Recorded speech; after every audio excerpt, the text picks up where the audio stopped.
Bonjour tout le monde, ici Richard CM, l'artisan d'âme.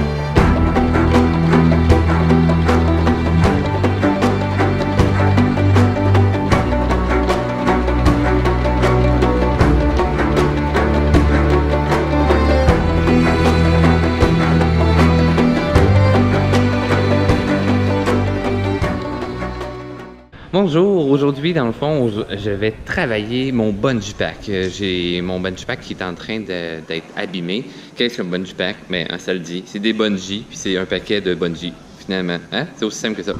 On met ça sur des appareils si on va avoir du rebond ou des trucs comme ça. Je vous en dis pas plus parce que c'est quand même mon petit secret de mon appareil. Mais je vais vous montrer comment je gosse sur les bungees, comment je fabrique le tout et tout ça. Et voilà, après ça, on va tester les bungees. Alors, qu'est-ce que le bungee que je viens de vous parler et tout ça? En fait, c'est comme une corde qui est élastique. Donc, vous avez une genre de corde comme ça. En fait, moi, je l'ai en grosse quantité. Voilà, dans le fond, c'est plein de mini-élastiques.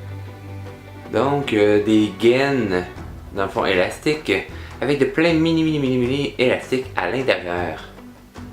Et dans le fond, je prends ma mesure et je mets comme une petite marque de tape. Je prends ma mesure avec le tape. Après ça, je vais mettre mon tape autour de l'élastique et tout simplement, je vais venir couper à l'aide de mon X-Acto. Un coup que ça c'est fait, que ma mesure est prise et tout ça, que c'est coupé, je dois attacher mes bungees avec un nœud spécial qui est un nœud de pêche, un nœud de pêcheur. Et après ça, boum, je vais venir faire plusieurs loops et ça crée mon bungee. Il y en a plusieurs qui vont faire des tours et des tours et des tours d'élastique et après ça ils vont faire un seul nœud. Pour moi, je l'ai essayé, ça marche pas super bien. Je vais faire vraiment plusieurs bandes d'élastique et après ça, dans le fond, je peux varier aussi mon bungee selon mes besoins. Donc voilà. Une fois que le tout est installé sur l'appareil, que tout est assemblé et que tout est suspendu dans les airs, nous sommes rendus à tester. Fait qu'on va voir si ça rebondit bien, puis si ça a du sens, puis si je me fais pas mal, puis si je touche pas à terre, puis si ça pète, ben ça pète. Non, ça pètera pas. Je suis habitué. Hey, là, on commence à sauter dedans. Là, j'ai sauté déjà un petit peu dedans. Je vais vous montrer là comment j'ai sauté dedans pour voir comment ça... Juste l'effet. Je centre le rebond et tout ça. Puis après ça, ben, on saute dedans pour faire de plus en plus de tests. Fait qu'il faut y aller progressivement. Parce que si je vais avec des grosses affaires dès le départ, puis que ça marche pas, je risque de me faire mal. Fait qu'on commence ça.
Bien.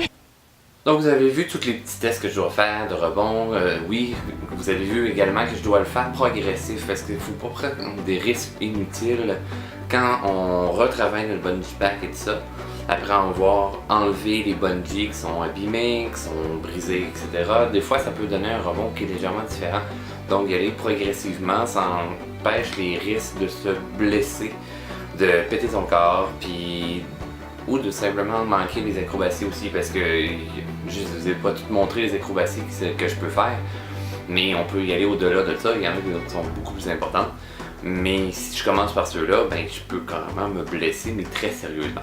Donc voilà, C'est des exercices que je dois faire régulièrement en tant qu'artiste de cirque et on doit surveiller nos appareils pour s'assurer de la sécurité de notre numéro et de notre corps et de notre esprit. Merci d'avoir regardé la vidéo. Si vous avez aimé, likez la vidéo, partagez si ça peut inspirer d'autres personnes, go for it. Ils pourraient se réaliser en tant qu'artiste. Et sur ce, on se donne rendez-vous, 2e étoile à droite, tout droit jusqu'au matin et bienvenue au pays imaginaire.